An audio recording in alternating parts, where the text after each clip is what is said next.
aula de hoje, a gente vai falar sobre as revoltas regenciais. Elas rolaram durante todo o segundo reinado, durante o segundo reinado inteiro elas rolaram. Foi o que eu comentei para vocês. É um dos vestibulares mais pegam. Normalmente, quando os vestibulares tratam do segundo reinado, eles falam sobre isso. São esses os assuntos que eles abordam. Uma ressalva que eu faço, gente, em relação ao Enem. Vocês devem saber já, devem ter ouvido muito professor falar isso, o Enem não é uma prova conteudista. O que isso quer dizer? Alguns de vocês já fizeram Enem, vocês devem imaginar como que é isso. Uma prova que não é conteudista quer dizer que ela não cobra conhecimentos específicos. O Enem ele não pesa em conhecimentos específicos, ele não pede datas específicas, nomes específicos. Normalmente as questões de história do Enem, praticamente sempre, eu lembro que até em 2018 ou 2019, isso aconteceu com muita intensidade. Em 2019, essa ideia de não ser conteudista foi muito presente. O que isso quer dizer? Quer dizer que ele pega momentos históricos e relaciona com direitos políticos, relaciona com filosofia, ou seja, nunca são questões de história direta. Então por que isso aqui é importante? Por isso aqui são revoltas populares que falam muito sobre desigualdades sociais do Brasil da época, questões raciais, questões monetárias, ou seja, existe muito espaço para você fazer essas associações sociais, sabe? E por isso que eu volto a dizer, cara, pro Enem isso aqui tem muito a ver, principalmente por causa dessa vibe não conteudista do Enem. Por isso que eu falo, a prova de humanas do Enem ela é meio diferente dos outros vestibulares, sabe? Não tem que ter tanto conhecimento específico, tem que ter muito ligado nessa vibe de interpretação, tá ligado? Tem que ser muito bom de interpretação. Mas bom, isso é uma discussão por outra hora, tá ligado? A gente pode fazer vários aulões de treinamento e tudo mais. Mas bom, o que é a última coisa que eu venho falar? Porque eu tô com essa caneta vermelha aqui. Os vestibulares mais tradicionais, quando eles falam de revoltas separatistas, eles sempre normalmente costumam associar, eles dão algumas características e falam, essa revolta foi aonde? Normalmente você consegue matar a questão usando lugar. Normalmente você consegue, são questões associativas, de, por exemplo, numere a coluna 1 com a coluna 2. Então se você souber a localização onde elas foram, fica muito mais fácil de matar a questão dos vestibulares mais tradicionais. Tipo um Unesp da vida, alguns vestibulares militares, também de escolas militares. Então por isso que eu vou falar, toda vez que eu falar o nome da revolta, fica atento para onde ela foi, que isso pode matar muita questão. Beleza, primeira dela, Farroupilha, a maior de todas, a mais influente, foi aonde? Rio Grande do Sul, aqui ó, Rio Grande do Sul. O que aconteceu nela? Ela é uma revolta federalista e republicana. O que é federalista? Federalistas são as pessoas que acreditam no federalismo, ou seja, a autonomia das repúblicas, é isso. É um governo que existe um governo central, só que as repúblicas têm autonomia, ou seja, ela é explicitamente liberal. Republicana, ou seja, ela acreditava numa república, ou seja, o final da monarquia, eles queriam romper com a monarquia e montar uma própria república dentro do Rio Grande do Sul. Ela era elitista, muito importante. Toda a liderança dela eram pessoas com muita grana do Rio Grande do Sul e pecuaristas, pessoas que tinham gado, pessoas que trabalhavam com pecuária. Isso é uma coisa importante. Imposto do charque. Que porra que é charque? Charque é um tipo de carne muito tradicional do Rio Grande do Sul. Carne seca, essa que é a real, é carne seca. Só que por que existe a questão do charque na Guerra da Farroupilha? A Guerra da Farroupilha, ou Revolta da Farroupilha, tanto faz, chega a ser uma guerra porque foi um conflito muito grande, durou 10 anos. Ela é importante porque o principal produto do Rio Grande do Sul era tanto o couro relacionado a gado quanto a carne seca. Então, quando essa carne ela era importada para o Rio de Janeiro, para o capital, a taxação era de 15%, era muito alta. Enquanto o charque argentino e uruguaio, ele era de 5%, ou seja, a concorrência estrangeira era muito intensa e eles começaram a perder muito espaço. E quando eles reivindicaram para essa mudança nos impostos, tanto a taxação do charqui estrangeiro, o governo central não aceitou a medida deles. Então, eles começaram a revolta. A partir desse descontentamento com o charque. O que eles fizeram? Eles proclamaram a República Rio-Grandense. Ou seja, Rio-Grandense, eles decidiram que o Rio Grande do Sul não faria mais parte do Brasil. Ou seja, durante 10 anos eles defenderam a ideia que eles queriam se separar do Brasil. Eu até botei aqui, ó, a República Joanina. Por que eu escrevi isso? Depois, na metade do conflito, eles perderam e ganharam vários territórios no Rio Grande do Sul, eles acabaram se focando mais no sul dos Estados Unidos, principalmente por causa da ajuda do Uruguai e tudo mais. Acho que eu escrevi isso aqui. Durante uma época específica do conflito, eles chegaram até o território em Santa Catarina. E foi proclamada outra república, a República Juliana. A República Juliana. Porque ela foi republicada em julho, tá? Só fazendo uma paralela com... Ela foi proclamada em julho, então República Juliana. e ela foi em Santa Catarina, ou seja, durante essa revolta, muito grande de 10 anos, foram proclamadas duas repúblicas, a República Juliana em Santa Catarina e a República Rio Grandense no Rio Grande do Sul. No fim das contas, a revolta foi reprimida, os líderes foram presos, alguns mortos, outros exilados, e anyway, fim das contas, não deu em nada. Na verdade, não deu em nada. No fim das contas, a negociação de paz, os rio-grandenses conseguiram várias conquistas políticas. Por mais que eles tenham perdido a guerra militarmente, eles ganharam vários direitos políticos no final por causa do Tratado de Paz e tudo mais. Bom, próxima revolta, onde foi? Pará. Lembrando, tem que lembrar, foi no Pará. Qual que foi? Foi a cabanagem. Foi uma revolta, muito importante lembrar, foi uma revolta extremamente popular. Por que ela se chama cabanagem? Foi o que eu falei pra vocês. Ela foi feita por uma camada muito popular da população. A galera que lutou, que tomou a frente dessa revolução, era uma galera muito simples que morava em cabanas, normalmente em cabanas feitas de pau ou cabanas feitas de barro, por isso que foi chamada de cabanagem.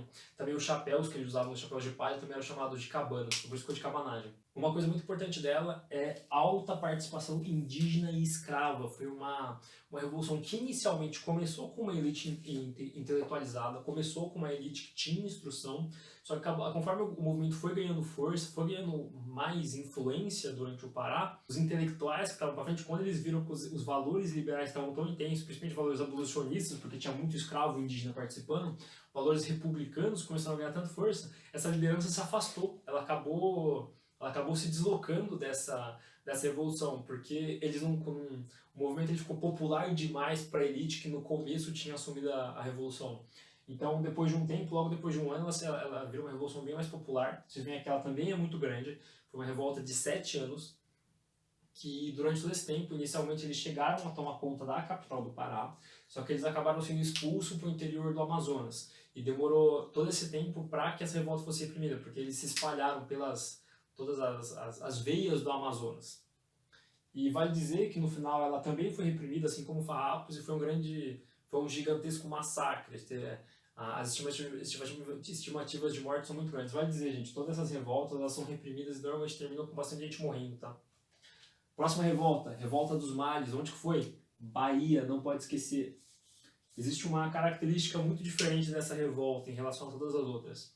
Eu comentei para vocês, por exemplo, sei lá, a farroupilha foi elitista, a cabanagem foi popular, envolvendo escravos. Essa de Males também foi popular, envolvendo escravos. Só que ela tem uma diferença muito, muito peculiar da outra. Ela foi feita assim por escravos negros que estavam na Bahia, só que tem uma diferença. Eles eram islâmicos.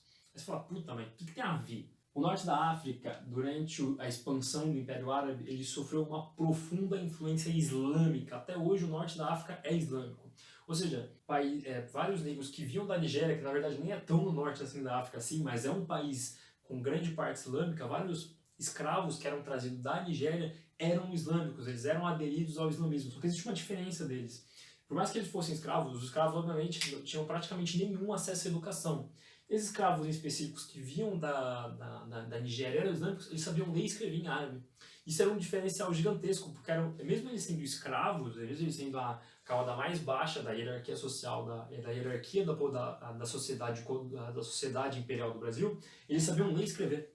Então eles articularam uma revolta que não foi tão grande, essa aqui é de longe a menor, se não me engano acho que foram 600 adeptos na revolta, e que eles queriam montar uma calife árabe, ou seja, um império árabe dentro do Brasil, um império teocrático e tudo mais, ou seja, era uma coisa bem islâmica mesmo. Ela é a única das revoltas que tem um viés religioso, é bem diferente. E volto a dizer, como ela foi feita uma revolta 100% por negros, escravos e escravos, a questão dele associar isso com abolição é muito grande a chance, sabe? E volto a dizer, nem sempre pega por essas questões sociais. Também foi reprimida com muita violência. Quarta revolta, a Sabinada. Ela aconteceu, vocês vão ver que todas essas 3 revoltas aqui que eu comentei, a cabanagem, a farroupilha e a revolta dos males, ela foi toda feita durante o governo do Feijó. Eu comentei para vocês que um dos motivos do Feijó ter abdicado é que ele perdeu muita credibilidade quando ele não conseguiu reprimir as revoltas. A revolta dos males ela é rapidamente reprimida. Mas tanto a farroupilha como a cabanagem, vocês vão ver o ano que elas acabam é depois do governo de Feijó. Ou seja, quando o Feijó abdica, essas 2 revoltas ainda não tinham sido reprimidas. Ou seja, eram 2 revoltas que o Feijó não deu conta de reprimir. Uma coisa que pegou muito mal. Agora a Sabinada não. Isso aqui já é durante o regresso conservador. Qual que é a diferença dela? Ela teve uma influência direta da Farroupilha. Ela foi aonde? Na Bahia de novo. Por que, que ela teve uma influência da Farroupilha? No momento específico da Farroupilha, o principal líder gaúcho da Revolução, ele foi preso na Bahia. E ele acabou influenciando várias pessoas, ele acabou fazendo vários aliados dentro da cadeia, ele ficou em Salvador, dentro da cadeia em Salvador. E esses aliados eles acabaram depois sendo o líder dessa revolta de Sabinada. Nessa revolta, ela também foi conjurada uma república baiana, ou seja, foi instaurado um território separado da república. E uma característica muito importante que é lembrar, que os vestibulares normalmente perguntam, ela tinha um caráter temporário. O que isso queria dizer? Quer dizer que eles realmente montaram uma república, ou seja, eles se separaram temporariamente do Império Brasil, só que era temporário só. A ideia deles era montar uma república só até que o Dom Pedro II fizesse a maioridade. Quando ele fizesse a maioridade, eles iam voltar a fazer parte do império. Volto a dizer, aquela ideia paternalista de que o imperador cuidava de tudo, ou seja, bastava o imperador voltar ao poder que as coisas voltavam em ordem. Ou seja, a ideia da Sabinada é que a República Baiana estava se afastando dos conflitos que estava tendo os conflitos generalizados que estavam tendo no império. E por último, eu vou ter o nome desse cara, que ele foi o médico que foi o principal líder da revolta, o Dr. Francisco Sabino. E por isso que ela se chama Sabinada, tá? Por causa dele. Aí a revolta acabou sendo batizada com o nome dele porque ele era o principal líder. E bom, por último, a balaiada. A balaiada, você vai ver aqui, ela já é bem no final do período regencial, ela até acaba depois do período regencial. E ela foi aonde? Maranhão. Uma coisa importante de lembrar é que ela é popular e sertaneja. Assim como as outras, ela também é feita por pessoas da camada mais baixa social possível. E por que ela é sertaneja? Porque ela passa no sertão nordestino, ou seja, tinha toda aquela questão dos jagunços, os jaganços, a gente vai também jagunço, é uma coisa que a gente vai falar aí nas aulas mais pra frente, República das Oligarquias, dá uma segurada que a gente aprofunda disso. É interessante porque na balaiada, ela se chama balaiada porque um dos líderes, ele fazia balaios, então ele era conhecido como, o apelido era Balaio, e também recebeu o nome em homenagem a ele. E uma característica interessante é que eles tomaram conta de várias cidades do Maranhão há muito tempo. Então eles instalaram uma anarquia generalizada onde ficou um completo caos durante a província do Maranhão.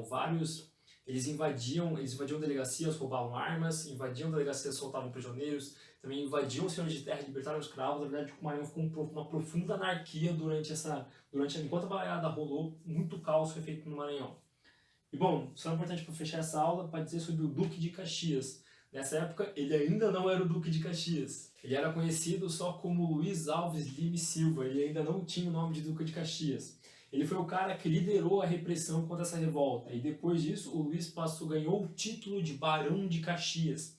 Depois ele vai receber o título de Duque de Caxias. Ele vai ser um cara muito importante no segundo reinado. Mas é importante lembrar que essa foi a primeira grande conquista militar dele. Ele foi responsável por liderar a repressão contra essa revolta. Assim como as outras, essa revolta também foi reprimida. E bom, gente, a aula de hoje é basicamente isso.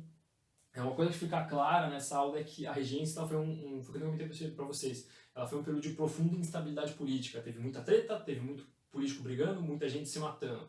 Então agora que Dom Pedro II assume, a gente vai ver se realmente rolou essa estabilidade política. Como que uma criança, um cara de 14 anos, não uma criança, mas puta, um adolescente, uma pessoa tão jovem ia governar o Brasil. Isso aí a gente vai ver na semana que vem. Bom, gente, basicamente isso. Muito obrigado.